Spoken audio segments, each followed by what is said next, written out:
Hey, middle-aged gamers, I am back from holiday and looking forward to the show. It has been 2 weeks since I got to talk about gaming, and there's so much going on. I had so much to catch up on this weekend, especially everything regarding the Switch 2, which I will talk about later. But before we do that, we have to talk about Duskbloods and From Software and all the angst or happiness around it. I don't know, you tell us, Adam. It's a little bit of both. So obviously, they recently announced the Duskbloods, which is a uh sorry, it caught me a bit off guard here. Let me start over. Uh so recently, Nintendo with the Nintendo Switch 2 being announced, we also got the announcement of the Duskbloods, which is the newest game from Software. So the Duskbloods is a game that takes place in a very similar world to Bloodborne. Sorry. I don't know why am I getting this brain fart here. All right. Anyway, starting for a third time. Okay. Let me get myself together here. Because we got to get these intros in, right? Okay. So with the announcement of the Nintendo Switch, we recently also got the announcement of the Duskbloods, which is going to be the most recent game by From Software. Now, this game is going to be a little bit different than what they've done before, as unlike their previous games, which are predominantly a single-player campaign, maybe you have somebody who can come in and invade, or maybe you have somebody who's, coming in and helping you out.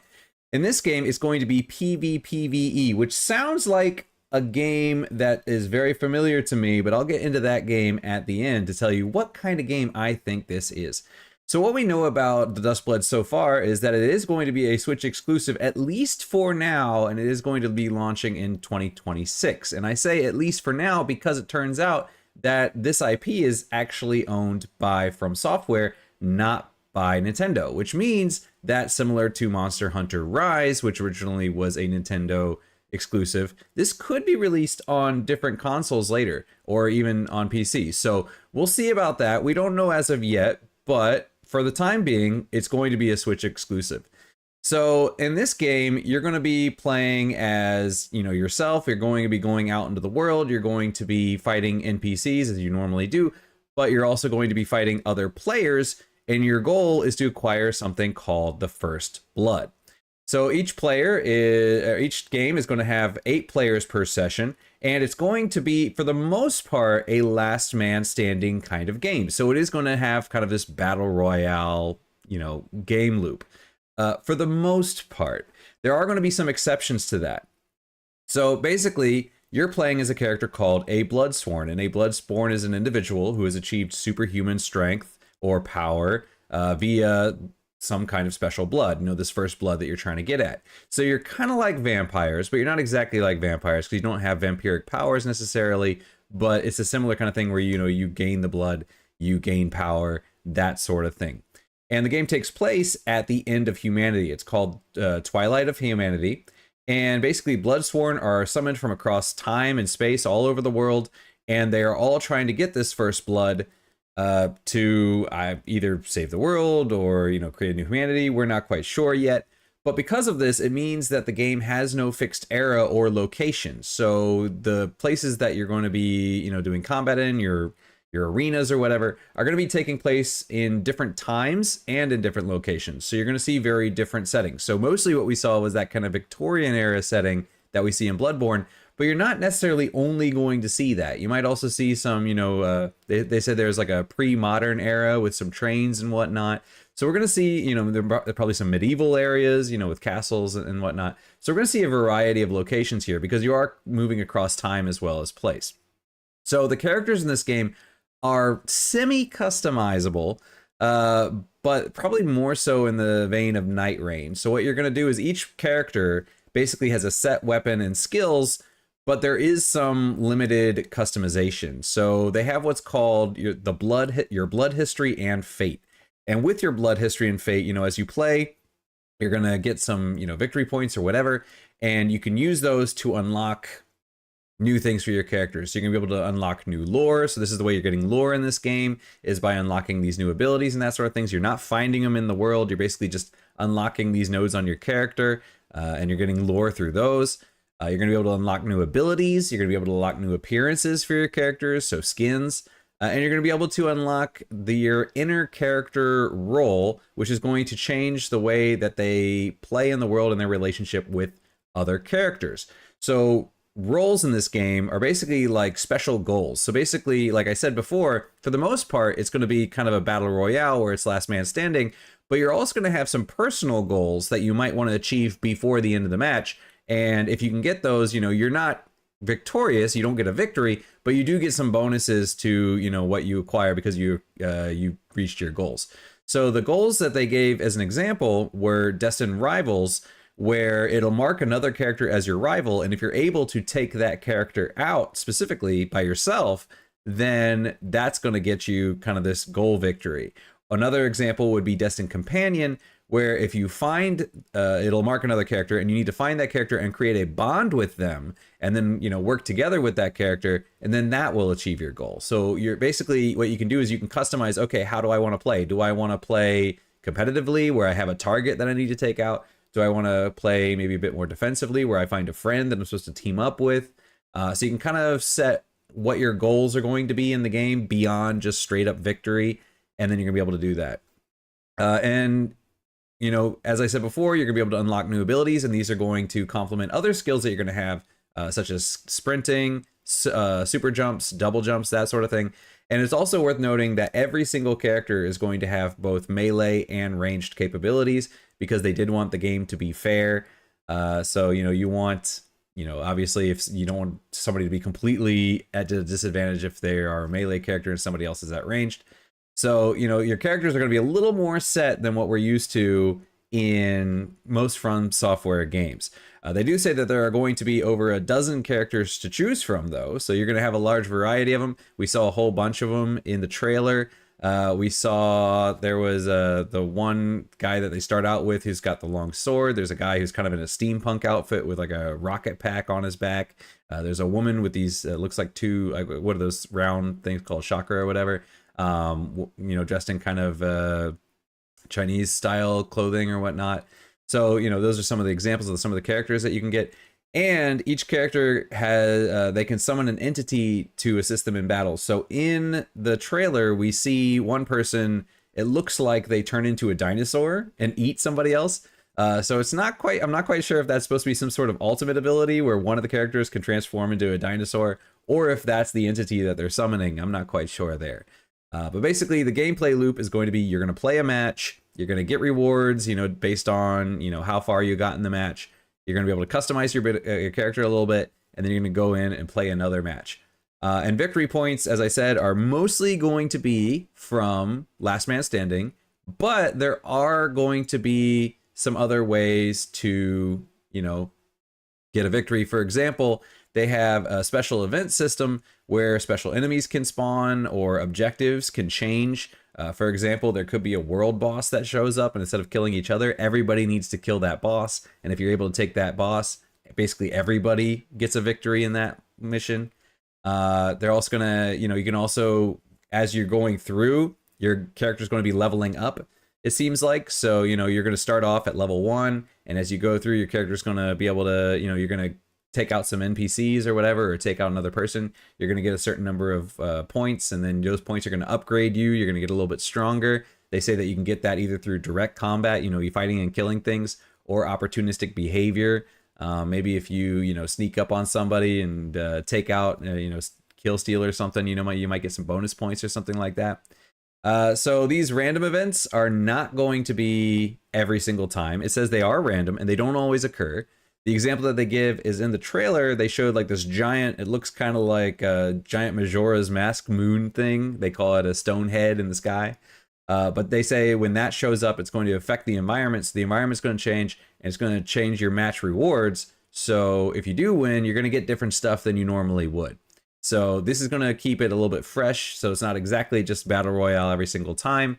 But that is kind of the basic thing that's going on. So anyway, some people are really worried about this because they're saying, oh no, you know, with Night Rain and now with this, you know, is From Software jumping on that multiplayer train? Or are they just going for that live service thing? They don't want to do these single player games anymore. Hidetaka Miyazaki, the director of From Software, came out and he said, as a side note, please allow me to address one thing. As previously mentioned, this is an online multiplayer title at its core, but this doesn't mean that we as a company have decided to shift to a more multiplayer focused direction with titles going forward. So it just looks like this is a two-off. Probably their next game will be going back to their roots and being a single player game. So we're going to have to wait and see. I'm personally still waiting for that Armored Core DLC or half sequel. The Armored Core traditionally would not do DLC. They would do a sequel, but or kind of a standalone DLC, you know, where it includes all the stuff from the original one, or if you've already played the original one, you can import it into the second one, but it's its own standalone game. I'm still holding out on that. But anyway, looking at this whole thing, everything that they've said, especially like the PvP, VE, and the fact that you're going around killing NPCs, leveling up, that sort of thing, this reminds me of a game that I streamed probably a few years back. You may or may not remember. I did a review for it, so you can go back and check it out. Called was it Hunter's Arena Legends. So this was a Korean game. It was a battle royale. Basically, you would get your characters. You know, you choose who you want to be. You start off at the hub thing. The match starts. You jump into the world. You go around. You kill smaller dudes. You know, you can level yourself up. Then you can unlock your abilities, so you can get stronger abilities and whatnot. Last man standing. Sounds very, very similar to me. So if you're trying to get an idea of how this gameplay loop is going to look, check out some gameplay of Hunter's Arena Legends, and I'm pretty sure it's going to be very similar to that. So that's my assumption. They haven't really shown us any real gameplay yet, you know, outside this trailer. They showed, you know, some clips and stuff, but that's my guess as far as what we're going to be looking at. So the Duskbloods coming out 2026, Nintendo Switch 2. Check it out. Thank you, Adam.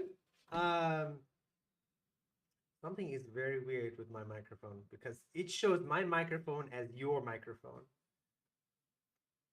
which is weird. And it says, like, I don't even know if I'm being recorded or not, which is going to be extremely irritating because I might have to record my stories on that by myself. Anyway, Antoine, tell us about Titanfall 3. You might actually finally be getting the legend. We'll see that. So, is Titanfall 3 finally on the horizon? Or not? Well, there's a popular Apex Legend leakers which claim that Titanfall is in development and set for a 2026 release.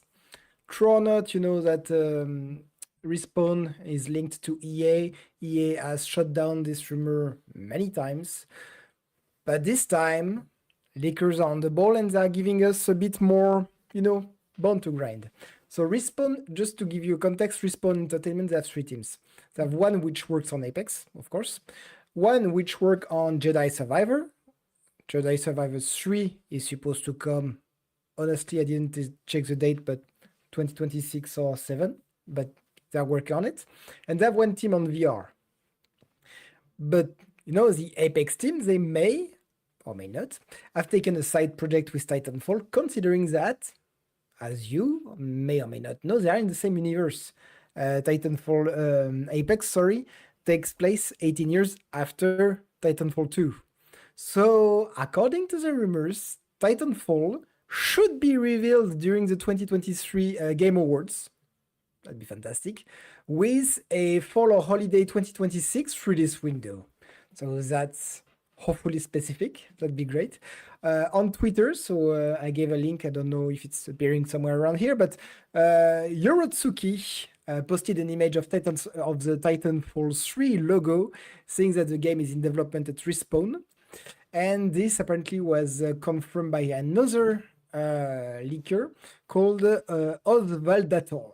So guys, either it's a very, very cruel April 1st fool, which shouldn't be because it wasn't posted on April 1st, but actually, let me take that back. Yorotsuki did, but say, is it a fool? Is it not? So either it's a very cruel joke and I'm gonna hate this guy for the rest of my life, or he's actually onto something and then I'm extremely excited for this. So why I'm wondering if it's not an April Fool, it's because Respawn, as I said, you know, they're working already on Star Wars. They are very busy, of course, with Apex. So they have a lot of work right now. And Titanfall, that's not a small project. Okay. Yes, the campaign in Titanfall 2 wasn't like 50 hours and everything, more like 10 to 15, if I recall. But it was a campaign which is really at the top of the game. It was absolutely excellent. And for some reason, the game didn't work so much better than Titanfall 1, but still, it wasn't commercially a success. And that's why, it's really hard to say, will Respawn try to do a Titanfall 3 considering number 1 and 2 were not commercial success? On the fact that despite it was not a commercial success, Titanfall 2, sorry, had people like me who absolutely were crazy about this game. And my son played it a few months ago and he's crazy about this game too. I'm telling you, this campaign was absolutely banger. So it's gonna be very hard for them to do a campaign which top the one of Titanfall 2. So it's not something they can do lightly. There's gonna be lots of expectation for them. So will they do it or not? I really hope so. And I really hope there's gonna be a lot of quality with it. So tell me, what do you think? April Fool? Is it gonna come out finally or not? Or is it just gonna be shut down by EA again? I don't know. You tell me. Adam, what do you think? Yeah, I'm gonna believe that one when they Unmute make an yourself. official announcement. Huh? Oh, what? My mic's off. I'll believe that one when I see it officially. I mean, they've announced Titanfall 3 how many times now? We even had a trailer. I was looking back. I was like, I could have sworn that we've talked about Titanfall 3 before. And back in 2021 in October, we did or not October, September. I was like, oh, hey, we have I have a trailer that clearly did not I come into know. yeah. So I was like, this has been announced before, and these are leakers. These are not official Respawn people. So I'll take that with a grain of salt. I will be hopeful. I would love to see Titanfall 3, but yeah, until it's officially announced, I'm gonna assume it's in the same box as not Halo, Half-Life 3. Party season. Star Citizen, well, Half-Life 3, where it's like, we've been now talking about it for however long, and we have yet to see it. So I'll believe it when there's an official announcement. But I'm really hopeful. I would love to see Titanfall 3. At least they had Helix for Half-Life, so it's not like they lost everything. All right, on that note, I have to talk about the Switch 2 because I have to say I'm a little bit regretting buying a Steam Deck on December last year.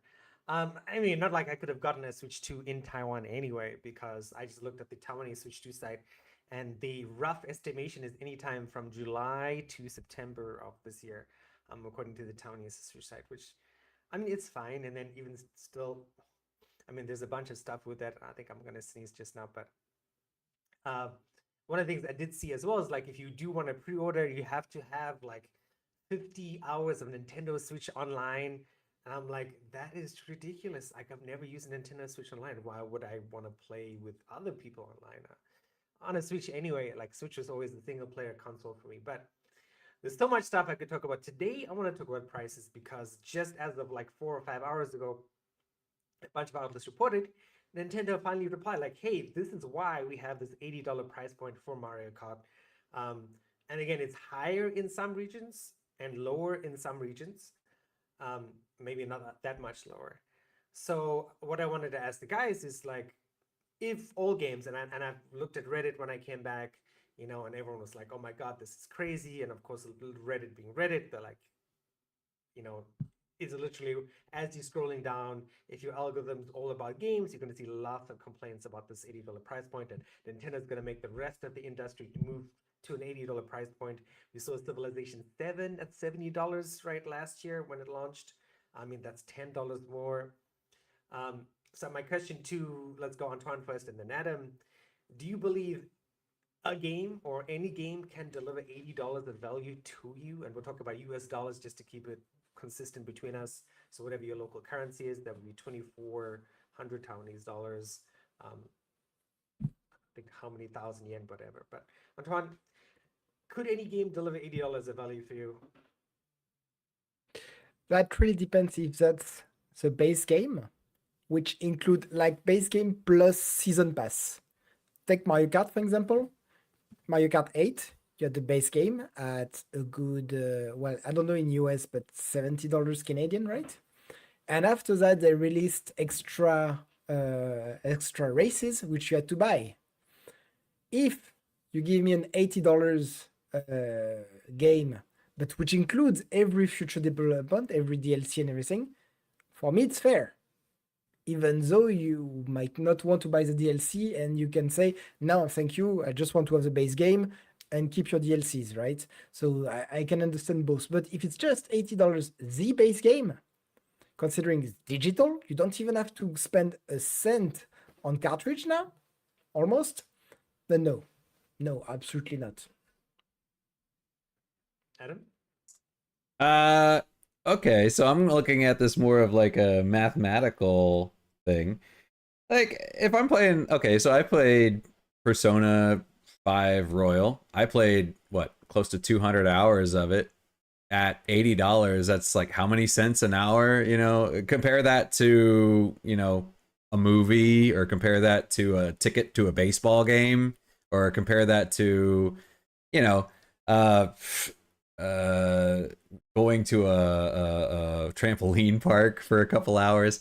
You know, I mean, if you're looking at amount of hour of fun, if you're looking at it dollar per hour per fun, then yeah, you know, I would definitely do it. Also from the perspective of, you know, if the choice is, hey, you buy the game at $80 or you don't buy a game, you know, like, am I just going to be like, okay, fine, I'm done with gaming, I'm not going to do it anymore? You know, of course I'm going to pay for it if I have to, right? So, I mean, in that sense, yeah, you know, I mean, it's not like, you know, there are certain things in life where you're just like, that's too expensive, I'm out, I'm not doing this anymore. At $80 a game, I'm still going to be buying games. You know, I'm not going to, I mean, am I going to be happy about it? No, but I'm still going to do it. You know, I'm not going to be the first person that's like, okay, guys, let's consolidate and boycott gaming. You know, I'm not going to boycott all gaming at $80 a game. I'm you know, that's not worth it to me to just be like, okay, I'm just going to stop buying games altogether. So yeah, in that sense, you know, I'm trying to be, you know, I'm not going to be necessarily happy with price increases. I'm never unhappy with the price increases. Nobody is. But if I'm being realistic, yeah, I'm still going to pay it. I'm still going to shell out the money for it. It's still, you know, to me, the value of the game is still more important than the $80 I lost. So, yeah, I mean, and maybe people don't like that answer, but, you know, I'm still going to be buying games. So, yeah, I would say, yeah. Can you All right, imagine before you were like, yeah, look, I got this 30% discount and I bought this game at $40. Wow, what a deal. After the $80 price, you will be like, yeah, I got this at $20, 20% discount. I got it at the price before the price increase. Yay. Yeah, but I mean, like, it becomes normalized at a certain thing, you know, like, for instance, like, for me, okay, so here's something. Like, for me, going back to the States, I've lived in Taiwan for so long, and I hadn't been back to the States since, I think, 2019. And the last time I had gone back to, you know, around my hometown was 2018, 2017 or something like that. So I went back in 2026. And for me, I was like, oh my God, like, I have no idea what value things are. You know, I'm buying a sandwich, I'm like, this is so expensive. This is insane. This is crazy. But to everybody else, they're like, no, this is normal price. Because they're used to it. Because they've been slowly acclimating to it. But to me, who's been outside of it for so long, you know, it's like when you see a kid after a long time, you're like, oh my God, he's so tall. But to his parents, they're like, no, that's just his normal height, you know, because they see him growing every day. So I mean, yeah, the first few games it's going to be like that, but in, you know, if we come back in 5 years and games are still $80, you know, that's going to be normal then. So yeah, I mean, it's going to suck, but I don't know. But that's what I'm saying is, Oh, yeah. it's going to suck, but I'm still going to pay it. You know, I'm not going to lie and be like, no, I'm not going to buy any games like that. I'm just going to wait for games to go on sale. I'm never going to buy a game over $60, you know. No, I'm still gonna, if I see a game, like if they come out with Ghost of, I don't know, wherever, or if they come out with Final Fantasy 17, or if they come out with, you know, Armored Core 6, whatever the next one is, I'm still gonna buy them on release because those games are fun to me. They're important to me. I really enjoy them, and I'm gonna want to play them on release. So just being realistic. I'm like I might not like it, but I'm still gonna pay it. So. All right, final part for this story, right? Given the communities of gamers that stories you've read, media you've consumed, videos you've watched, what do you expect the Switch 2 release to be like? Is it going to be sellout? Are there going to be loads of people like, oh my god, this is awesome? Are we going to have muted sales because of the prices, because of tariffs, because of other economic issues? Same thing, Antoine first, and then Adam. Of course, gonna sell out. Look, it's in Europe, the pre-sales are already gone, and you can find the same pre-sale on eBay at £600. Scalpers, my friend. It's gonna be sold out, and you won't find any Switch until Christmas. And good luck for the US. Adam? Yeah, no, it's gonna be sold out for sure. I think the fanfare around it is going to be muted compared to the original Switch. I don't think there's going to be quite the, it's not quite as novel as the Switch was when the Switch came out. It's not coming off of the Wii U like the Switch was. The Wii U kind of fizzled and didn't do very well. So when the Switch came out, it's like, hey, or Nintendo back on top. Kind of the sentiment around this one is kind of like, it's not quite as strong. So I don't think the fanfare around it's going to be quite as big. But yeah, no, it's going to sell out. And that's why, like what Antoine said with these scalpers, that's why they did the $50 or they did the 50 hours thing, is because they're trying to prevent scalpers. That's a technique to make sure, like, okay, we're making sure that we want Nintendo fans to be able to get it. So somebody like me, maybe it sucks for somebody like me who's like, oh, I haven't had a Nintendo console since the Game Boy Color, right? If I want to get a Switch 2, it's going to be a little bit harder, but I'm not a loyal fan. I'm not the loyal fan who's been buying into the brand for the whole time. They're rewarding people who've been following them for so long. And so I get it. That's fine.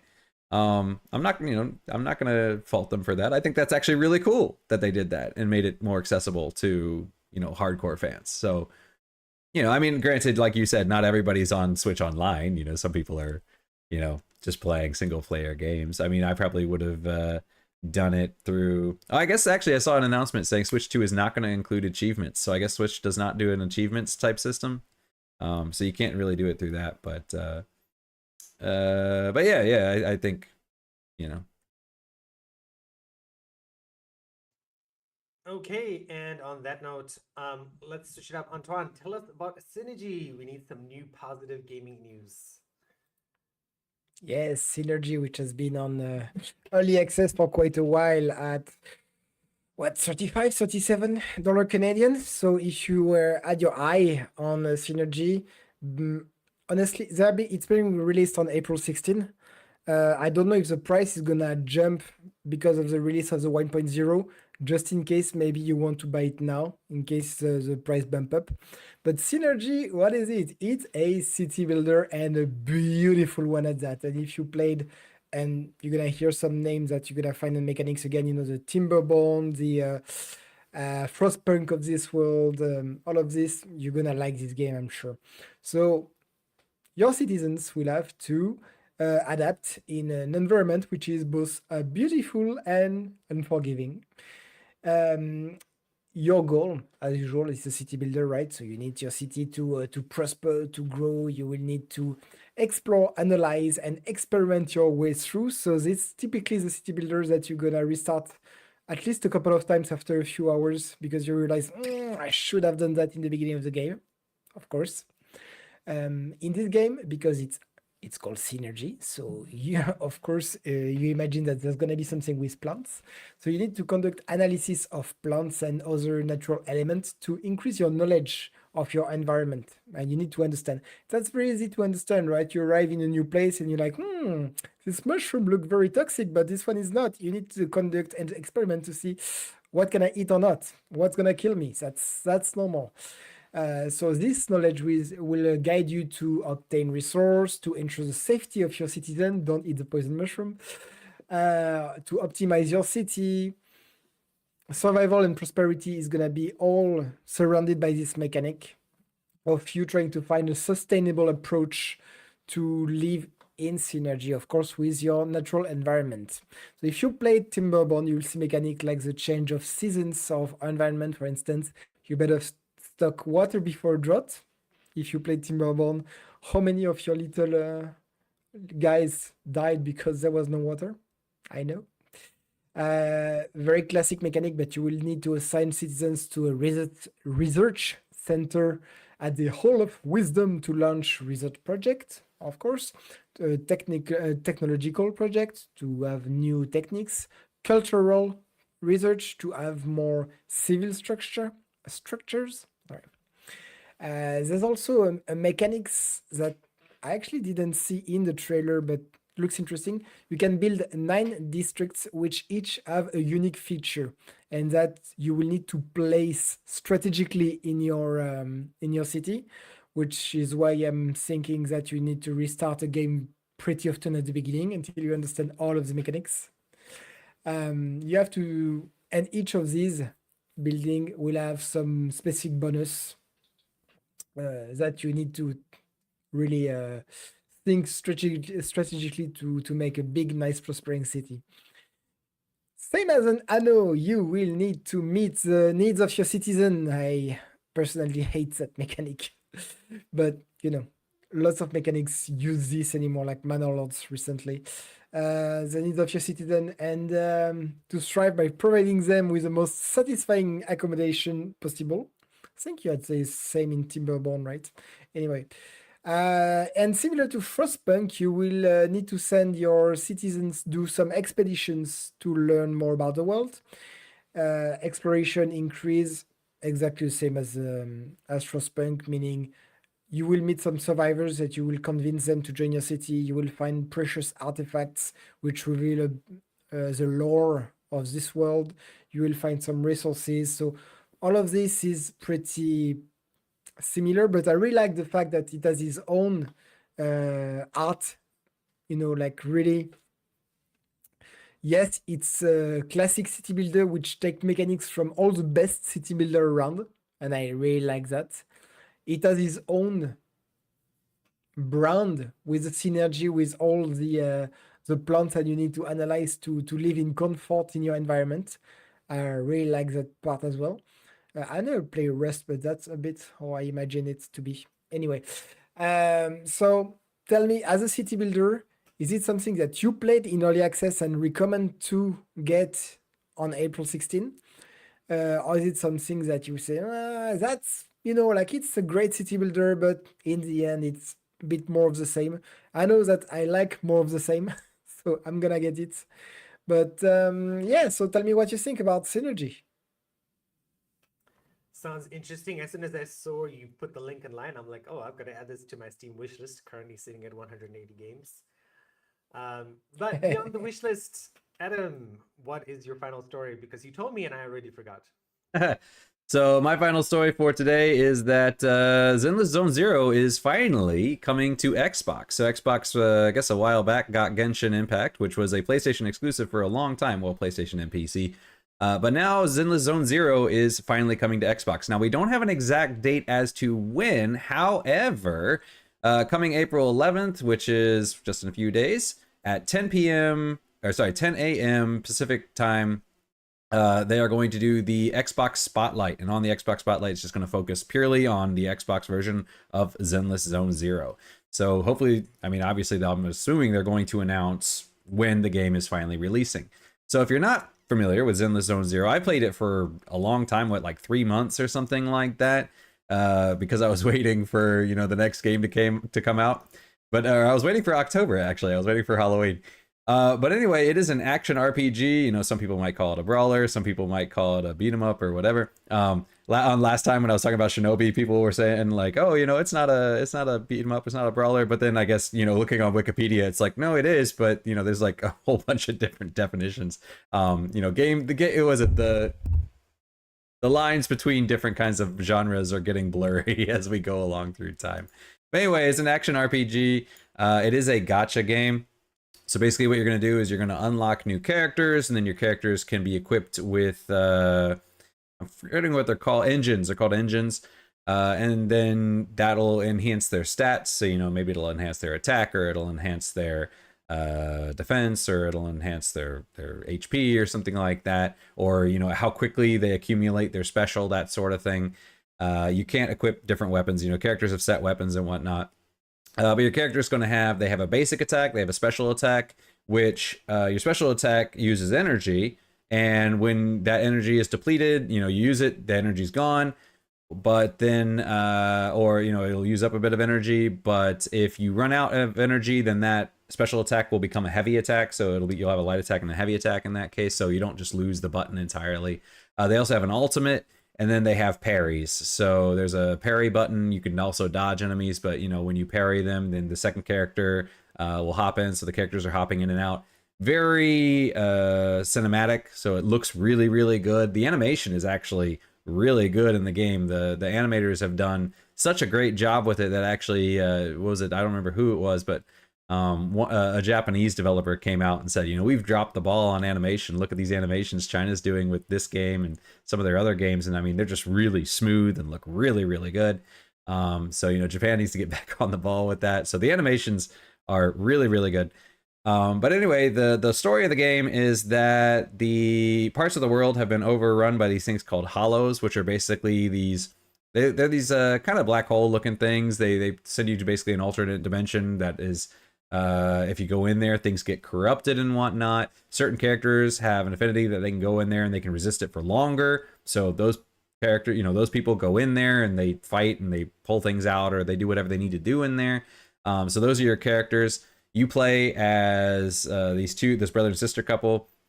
They're called they're called proxies, and basically what they do is they are the guides for the characters. So you know, they're your main characters that you're running around in the world in. But then when you go into these hollows and you switch over to the characters that they are guiding through these hollows to do fighting and whatnot. The game is currently, I played all the way up through chapter 4. So when the game first came out, I think it was up through chapter 3, and then they released chapter 4 while I was playing. So I played chapter 4. Since I've stopped, they've released chapter 5 and a season 1 epilogue.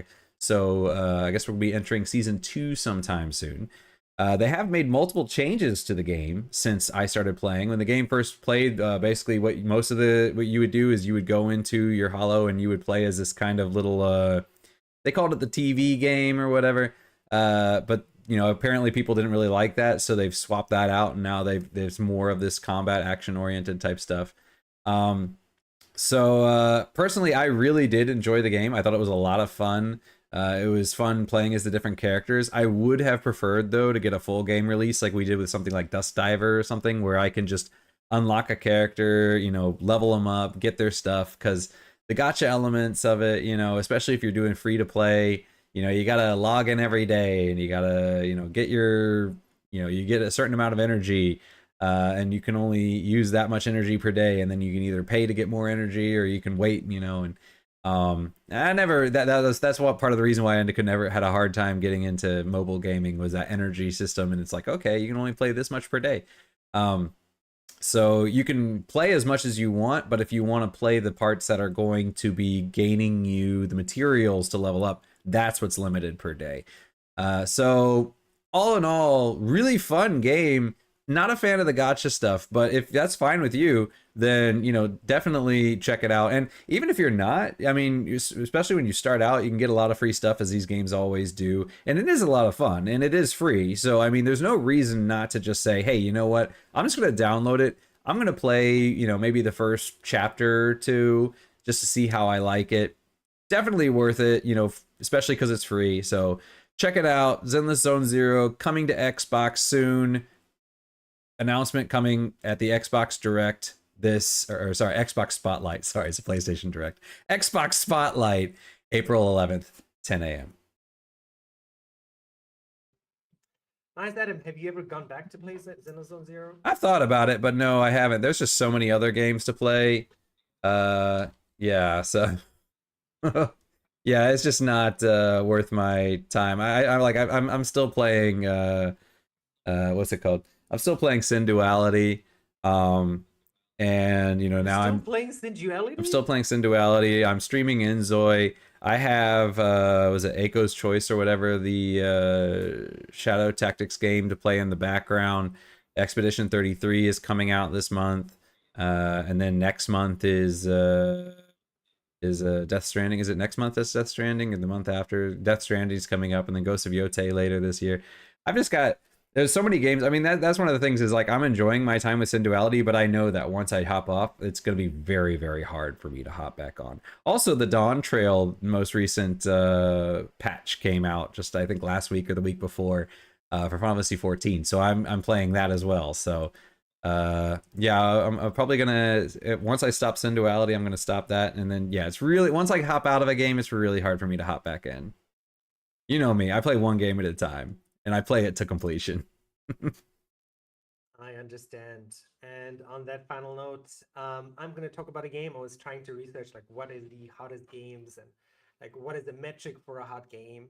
And what I eventually found out for this month was, according to Steam DB, right, was the sixth best game so far in 2025 is a game you've probably never heard about. Is Threefold Recital, which sounds like an absolute weird name, right?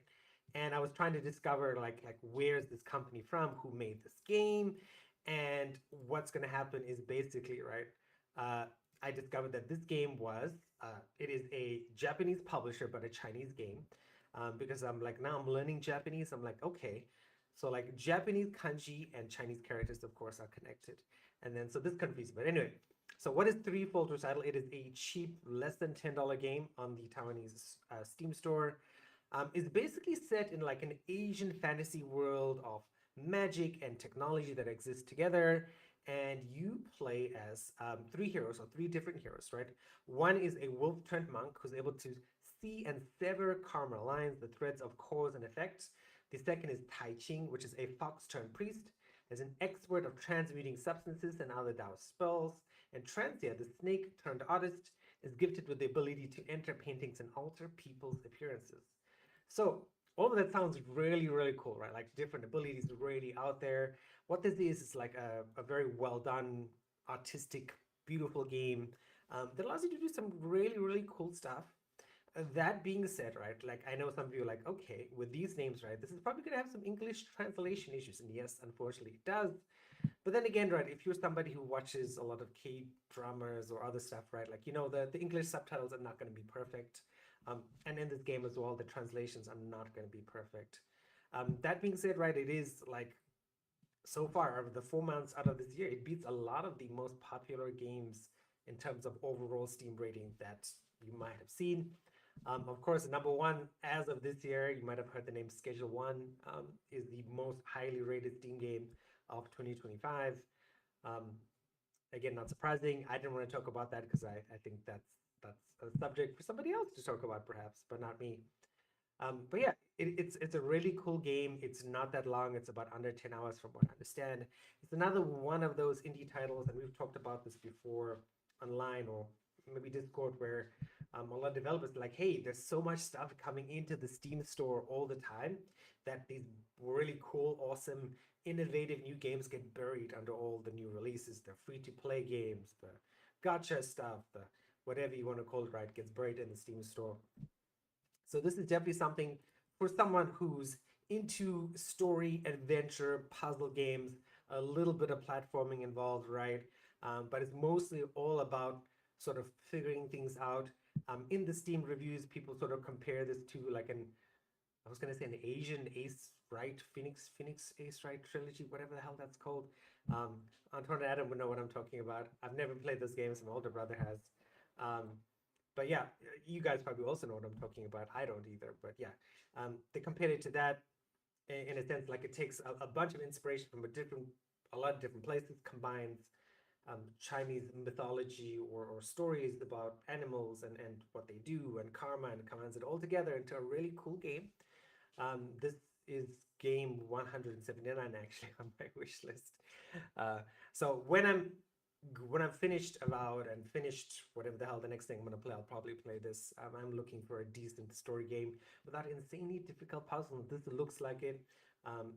There's about 2,900 reviews on Steam, and all of them are overwhelmingly positive.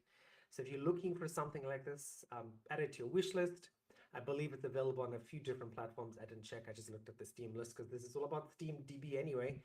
And yeah, like this might be something to surprise you for 2025. You're looking for something that's totally out there and away from the popular multiplayer games. Threefold Recital is a potential hit. Okay, and that's it. All right, Adam, you need to unmute yourself again because I was listening to you typing and it was a little bit distracting. My thing is so sensitive. The mic is sensitive. Like this mic is the same way, so I have to do that. Antoine, you said you have not played any games recently, right?